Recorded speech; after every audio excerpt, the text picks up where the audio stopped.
Terima kasih Anda masih bersama kami pemirsa. Kelangkaan minyak goreng masih terjadi di tengah masyarakat. Di Banyuasin, Sumatera Selatan, warga antusias berdesakan untuk mendapat minyak goreng murah. Assalamualaikum warahmatullahi wabarakatuh. Ratusan warga Kelurahan Sukajadi, Banyuasin, Sumatera Selatan berdesakan demi mendapatkan minyak goreng di Pasar Mega Asri yang diadakan oleh Pemda. Bahkan antrean hingga berjam-jam. Minyak goreng dijual dengan harga normal yang telah ditetapkan pemerintah sehingga sangat menarik minat warga. Lumayan lah membantu kesulitan masyarakat buat mencari minyak murah ini. Saat ini kelangkaan masih terjadi di tengah masyarakat sehingga berimbas naiknya harga minyak goreng di toko-toko kelontong. Untuk minyak goreng dengan harga yang ditetapkan pemerintah, yaitu 13.500. Ya, jadi alokasi yang kita siapkan untuk Pasar Mega Asri untuk masyarakat Sukajadi dan sekitar ini sebanyak 4.800 liter. Harapan kita nanti bisa ke 21 kecamatan sampai dengan harganya menjadi normal. Untuk mendapatkan minyak goreng, warga harus menunjukkan KTP dan membayar Rp13.500 per liternya dengan pembelian maksimal 2 liter. Dari Banyuasin, Sumatera Selatan, Ahmad Saiful, iNews melaporkan. Masih langkanya minyak goreng di pasaran membuat warga harus berebut untuk mendapatkan bahan baku masakan tersebut. Di Parepare, Sulawesi Selatan, aksi emak-emak berebut minyak goreng nyaris ricuh. Aksi warga berebut minyak goreng di sebuah pasar swalayan di Parepare membuat seorang warga emosi hingga naik ke meja kasir. Warga khawatir tidak kebagian komoditi yang kini langka di pasaran. Karena keterbatasan stok, membuat kegiatan belanja yang biasa tenang berubah tegang akibat perang mulut antara emak-emak dalam berbelanja. Kericuhan baru berakhir setelah minyak goreng bersubsidi habis tak tersisa. Masuk di toko, terus kita masuk, saya masuk, langsung habis. Jadi kita tanda tanya apa ditimbun atau ditaruh di gudang untuk apa ya, saya kurang tahu juga. Sudah berapa lama Pak tidak dapat? Sudah bulan lalu sudah langka. Warga berharap pemerintah segera menstabilkan stok dan harga minyak goreng di pasar. Dari Parepare, Sulawesi Selatan, Erwin Eka Pratama, iNews melaporkan. Masih soal minyak goreng pemirsa, tim Satgas Pangan Sulawesi Tengah mulai menyalurkan barang bukti hasil temuan penimbunan 53 ton minyak goreng di Palu. Minyak goreng berbagai merek diduga sengaja ditimbun sejak Oktober tahun lalu. Hasil temuan 53 minyak goreng kemasan yang ditimbun dalam gudang di Palu, Sulawesi Tengah mulai disalurkan tim Satgas Pangan. Sebelumnya minyak goreng berbagai merek ini ditemukan di 2 gudang milik perusahaan distribusi CVAJ. Stok minyak goreng ini diduga ditimbun sejak Oktober 2021. Kedua gudang kemudian disegel untuk pemeriksaan lebih lanjut. Telah mengungkap penimbunan minyak goreng, yaitu pada tanggal 2 Maret kemarin, hari Rabu. Di situ ada 2 TKP yang dimiliki oleh CVAJ. Ya. TKP pertama, Jalan I Gusti Ngurah Rai, Palu. Ini ditemukan 21,3 ton. Kemudian TKP kedua, yaitu di Jalan Tavanjuka. Ini sebanyak 32,5 ton. Pemilik perusahaan yang menimbun 53 ton minyak goreng telah diperiksa di Mapolda Sulawesi Tengah. Ia terancam hukuman 5 tahun penjara atau denda paling banyak Rp50 miliar. Dari Palu, Sulawesi Tengah, Jamie Hendrik, iNews melaporkan. Badan POM menemukan kopi berbahan kimia berbahaya dengan izin edar palsu. Produk kopi ini diketahui mengandung sildenafil dan parasetamol tanpa standar yang dapat menyebabkan resiko gangguan jantung hingga kematian.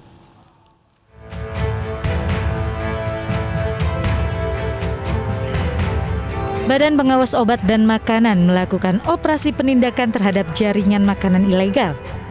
Sejumlah produk jamu dan minuman kemasan berbahaya berhasil disita. Salah satunya adalah produk kopi Viagra yang mengandung sildenafil, yakni obat disfungsi ereksi atau impotensi pada pria. Diketahui produk kopi Viagra tersebut menggunakan label dan izin BPOM palsu. Produk kopi tersebut beredar di wilayah Bogor dan Bandung. Efek peningkatan stamina yang drastis dalam waktu instan dapat beresiko gangguan jantung, kanker hingga kematian. Nah, ini bukan obat, ini adalah jamu, kemudian juga pangan, yaitu produk kopi yang seharusnya tidak boleh dilarang mengandung bahan kimia obat. Hasil operasi telah menemukan beberapa barang bukti, yaitu bahan produksi. Badan POM telah mengamankan 2 orang tersangka dalam produksi barang ilegal tersebut. Masyarakat diimbau untuk berhati-hati, utamanya dalam membeli jamu dan obat-obatan tanpa izin produksi yang jelas. Kejar pencapaian vaksinasi 100%, pemerintah Kota Bandar Lampung menggelar vaksinasi massal berhadiah minyak goreng. Ratusan warga dari berbagai kecamatan di Kota Bandar Lampung antusias mengikuti vaksinasi.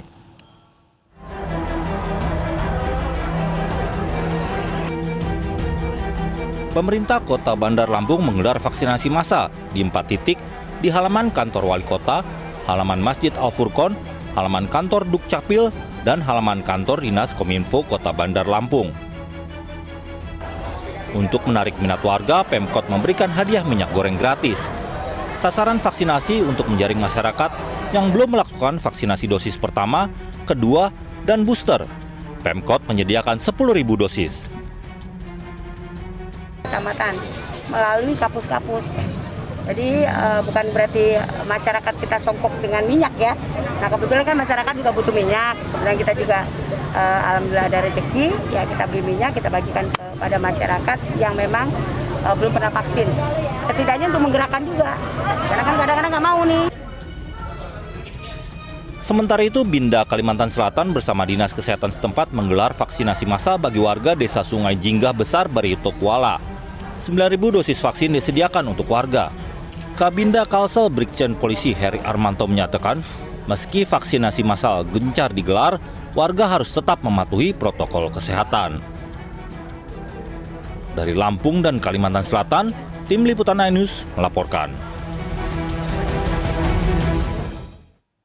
Kasus COVID-19 di Bali telah menurun. Gubernur Bali memastikan pada 7 Maret wisatawan mancanegara yang masuk Bali tanpa melalui karantina dan menggunakan visa on arrival.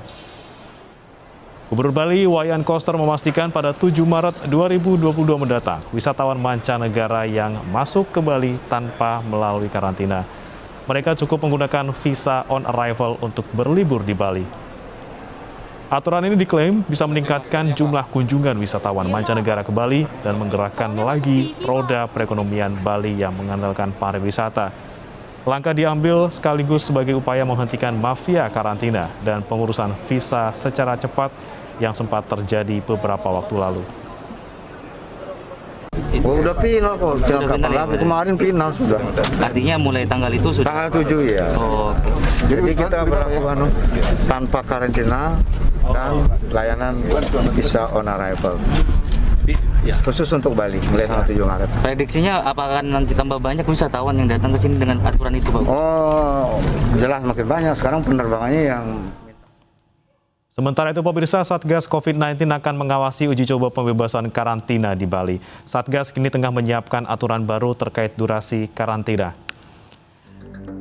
Juru bicara Satgas COVID-19, Wiku Adhisa Smito menyebut uji coba pembebasan karantina bagi pelaku perjalanan luar negeri atau PPLN yang akan berkunjung di Bali dimulai 14 Maret mendatang. Di mana PPLN yang akan masuk ke Indonesia akan terus direlaksasi dengan catatan jika hasil monitoring dan evaluasi menunjukkan kondisi kasus COVID-19 semakin terkendali. Wiku menuturkan tengah menyiapkan aturan baru terkait durasi karantina. Nantinya durasi karantina akan disesuaikan dengan riwayat vaksinasi PPLN. Langkah ini merupakan upaya bertahap untuk membuat masyarakat Indonesia kembali beraktivitas dalam kondisi kasus yang terkendali. Kini, pemerintah akan segera menetapkan diberlakukannya pemangkasan durasi karantina sesuai riwayat vaksinasi dan segera akan disusul dengan produk hukum yang memperjelas implementasinya di lapangan. Rencananya seiring monitoring dan evaluasi yang dilakukan, Dengan catatan kondisi kasus dapat terkendali, maka kebijakan durasi karantina akan terus direlaksasi seiring rencana pembebasan karantina di awal bulan April mendatang. Polemik penundaan pemilu akhirnya menemui titik terang. Presiden menegaskan setiap kalangan harus taat dan patuh kepada konstitusi. Ada yang ngomong presiden dipilih 3 periode, itu ada 3 menurut saya. 1, ingin menampar muka saya, ya. Yang kedua, ingin cari muka, padahal saya sudah punya muka. Yang ketiga, ingin menjerumuskan. Pernyataan tersebut meluncur dari Presiden pada Desember 2019 silam. Dengan tegas Presiden menyatakan tidak berminat menjabat selama 3 periode. Kini kegaduhan hadir lagi dengan wajah baru. Bukan lagi narasi 3 periode, namun kali ini dengan tajuk penundaan pemilu. Ketua Umum PKB yang juga Wakil Ketua DPR lah yang pertama melemparkan isu panas ini. Cak Imin berdalih alasan ekonomi menjadi pertimbangan usulan penundaan pemilu. Politikus PKB tersebut menampik jika usulan penundaan pemilu datang dari sosok Menteri Luhut Binsar Panjaitan. Diusulkan untuk penundaan, Pak. Karena momentum ekonominya tidak boleh hilang gara-gara konflik, kompetisi, gara-gara stagnasi politik gitu. Terus informasinya ada arahan dari Pak Luhut untuk penundaan pemilu itu? Enggak ada. Wakil Presiden 2014-2019 Yusuf Kala juga angkat bicara atas polemik agenda pesta demokrasi. Jika menilai penundaan pemilu melanggar konstitusi. Kita taat kepada konstitusi, itu aja. Kalau mau memperpanjang berarti tidak sesuai konstitusi, kecuali konstitusinya dirubah, tapi sebagian besar tidak setuju. Setelah sempat tak bersuara, Presiden akhirnya angkat bicara terkait penundaan pemilu. Dikutip dari laman Kompas ID, Presiden menyebut bahwa siapapun boleh mengusulkan wacana penundaan. Namun Presiden tetap menekankan bahwa semua pihak harus tunduk dan taat pada konstitusi.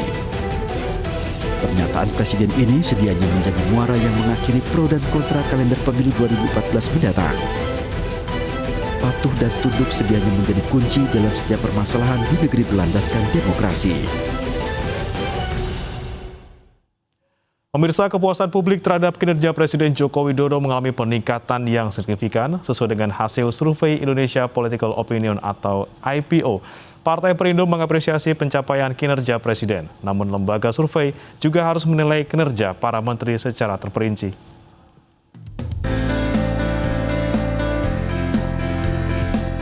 Partai Persatuan Indonesia mencermati hasil dari berbagai lembaga survei terkait kinerja pemerintahan Presiden Joko Widodo, di mana tingkat kepuasan masyarakat terhadap Jokowi yang mencapai rata-rata 70%. Bagi Partai Perindo, pencapaian itu perlu diapresiasi. Kendati demikian, Partai pimpinan Haritanu Sudibyo ini menyoroti indikator kepuasan masyarakat terkait kinerja seorang presiden dengan menteri-menterinya. Menteri yang memiliki tadi, yang memberikan pelayanan publik itu langsung, tentu itu menjadi sangat sangat jelas dinilai oleh publik. Apalagi menterinya itu dalam tanda petik memiliki problem-problem, artinya ya viral lah, ya tiba-tiba langsung memberikan respon tadi minta bahasanya Kang Deddy itu publik minta di reshuffle begitu.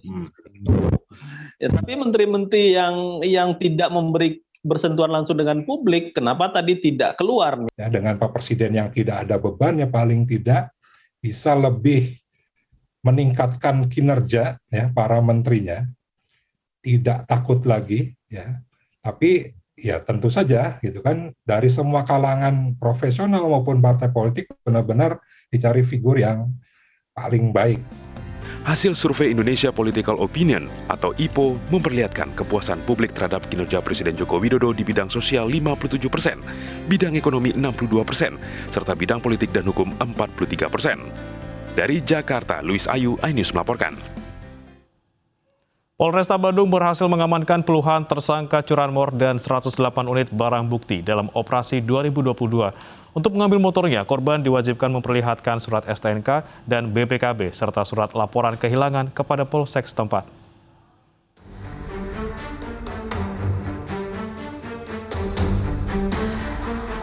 Aksi pencurian motor yang dilakukan dua tersangka terhadap korbannya di Desa Kopo, Kecamatan Kutawaringin, Kabupaten Bandung pada tahun 2021 lalu dengan korbannya bernama Yusuf Haidar. Beruntung saat motor dicuri langsung melapor pada pihak petugas Polsek Soreang. Korban Yusuf senang karena motor yang dicuri tahun 2021 lalu sudah ditemukan.